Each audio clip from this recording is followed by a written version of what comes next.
Hey folks, Friends with Benefits here, and today we're diving into some fresh juicy details about the all-new 2024 Dodge Charger Daytona. Now, if you've been keeping your ears to the ground, you might have heard a lot of rumors floating around, but Dodge has finally given us some concrete pricing and specs, so let's break it down. First off, the big news, pricing. The 2024 Charger Daytona RT is going to start at $59,995 plus a destination charge, bringing it to just under $62,000. That's a solid $8,575 less than the rumored price.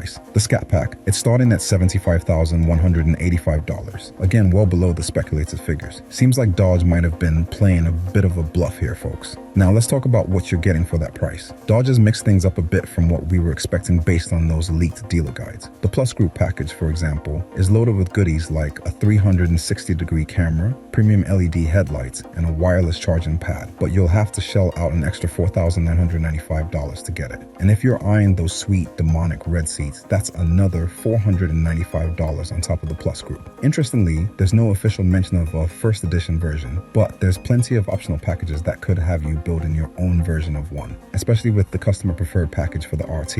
And before I sign off, a quick note on availability. Production kicks off this summer with cars hitting the dealer lots by Q4. So if you're thinking of getting your hands on one of these, the clock's ticking. It's time to dive into the next story, an absolute beast of a machine that blends maximal design with minimal modernism. We're talking about the Nilu Hypercar from Nilu 27, a vehicle that's turning heads by going back to basics in all the right ways. Now, you might be expecting all the modern bells and whistles like turbochargers, hybrid systems, or even driving modes, but nope, Soyuz stripped all that away to focus on what really matters, the pure, unadulterated driving experience. Under the hood, this monster packs a 6.5-liter V12 engine, producing a jaw-dropping 1,070 horsepower at 11,000 revolutions per minute. It's rear-wheel drive only with a gated 7-speed manual transmission, because who needs an automatic when you can have total control? And just to put things in perspective, this powertrain puts it in the same league as some of the most elite cars on the planet. The engine itself is a work of art, inspired by 1980s and 90s Formula One technology, and it sounds as good as it looks, thanks to a space shuttle-inspired exhaust system. The chassis is all carbon fiber, making it as light as it is powerful, and the suspension is finely tuned for those who appreciate the subtleties of handling. Of course, braking is handled by Brembo with carbon ceramic rotors that make sure all that speed is kept in check. The design? Oh, it's a stunner. Blending cues from 1960s and 70s Italian race cars with modern minimalist aesthetics. It's sleek, yet aggressive, with a cockpit that's more fighter jet than car. This isn't just a car you drive, it's a car you experience. But what really sets the Nilu apart is its attitude. This isn't about setting records or posting insane lap times. It's about creating a driving experience that's all about you, the driver. No distractions,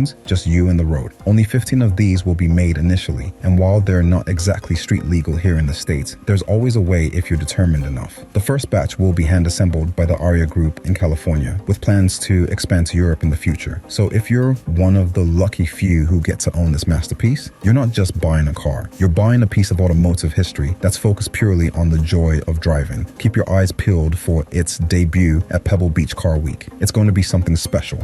Strap in for the next story, because this one's straight out of a comic book. Monterey Car Week is known for showcasing some of the rarest and most expensive supercars on the planet, but this year, it's going to host something truly unique, a Bruce Wayne-inspired supercar. Warner Bros. Has teamed up with the legendary Italian design house Automobili Pininfarina to create the B95 Gotham, a supercar that's got Batman written all over it. Literally, this isn't just a car, it's a tribute to the Dark Knight himself. The B95 Gotham is built on the platform of Pininfarina's 1,900 horsepower B95 electric hypercar, but with some seriously cool custom touches. We're talking about subtle Wayne Enterprises logos embossed in the leather, a signature from Bruce Wayne himself on a plaque between the seats, and an infotainment system that features a Wayne Enterprises themed interface. And get this, the virtual assistant's voice is inspired by none other than Alfred Pennyworth, Bruce Wayne's loyal butler. But the real showstopper? A bespoke driver's door plate with a laser engraved quote from Bruce Wayne in Detective Comics #663. All men have limits. I ignore mine. It's a little nerdy, but come on, how cool is that? Only one of these has been built, and it's probably already spoken for, so don't expect to see a price tag. But here's hoping Pininfarina takes it a step further and gives us a fully gadget-equipped Batmobile next. This is more than just a car, it's a piece of pop culture history. Let's shift gears to the latest developments in the global auto market, and this one's coming straight out of China. In July, half of all vehicles sold in China were either pure electric vehicles, EVs, or plug-in hybrids. That's right, 50.7% of car sales in the world's biggest auto market were what they call new energy vehicles, or NEVs. This marks a major milestone, showcasing just how far China has surged ahead of its Western counterparts in adopting EVs. To give you some perspective, NEV sales in China have skyrocketed by 37% compared to the same period last year. Just 3 years ago, they made up only 7% of total vehicle sales. China's heavy investments in EV supply chains have clearly paid off, putting the country at the forefront of the global EV industry, while many established foreign brands are left scrambling to catch up. By contrast, over in the United States, electric and hybrid vehicles accounted for just 18% of vehicle sales in the first quarter of this year. So yeah, China is really pulling ahead in this race. Interestingly, while NEV sales are booming, overall car sales in China dipped by 3.1% in July, marking the fourth straight month of decline. This dip comes as consumer confidence remains shaky due to ongoing economic challenges, particularly in the property market. In response, China's government is doubling down on cash subsidies for vehicle purchases, offering up to 20,000 yuan per car, and even easing car purchase restrictions in some cities like Beijing. Meanwhile, the fierce price war among domestic brands, which had been driving down prices with newer and cheaper models, seems to be cooling off. Automakers, including China's top EV firm BYD, are now focusing on protecting their margins. BYD still offered discounts in July, but in a less aggressive manner compared to earlier in the year. Lastly, vehicle exports from China rose by 20% year-on-year in July, although the growth rate has slowed slightly. This comes as China made EVs brace for potential tariffs from the European Union. So while China's EV market is charging ahead, the rest of the world has a lot of catching up to do.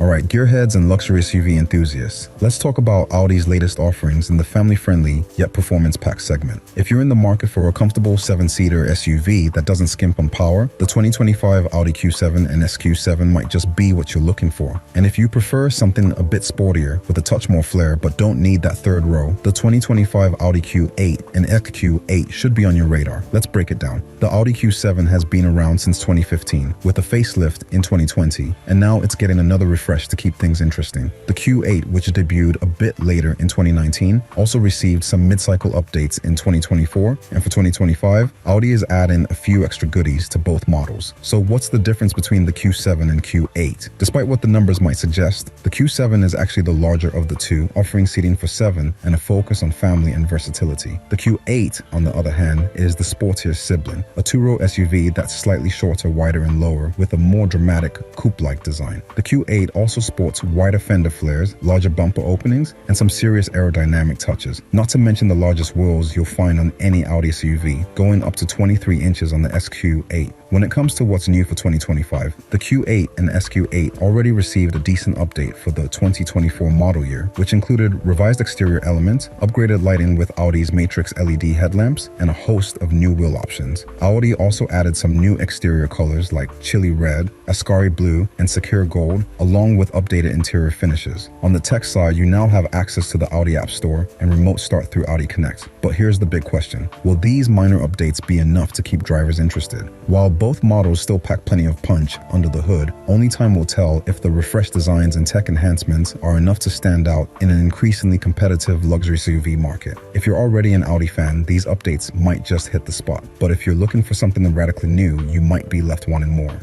Alright folks, let's wrap up today's stories with some high-stakes drama in the world of Formula One.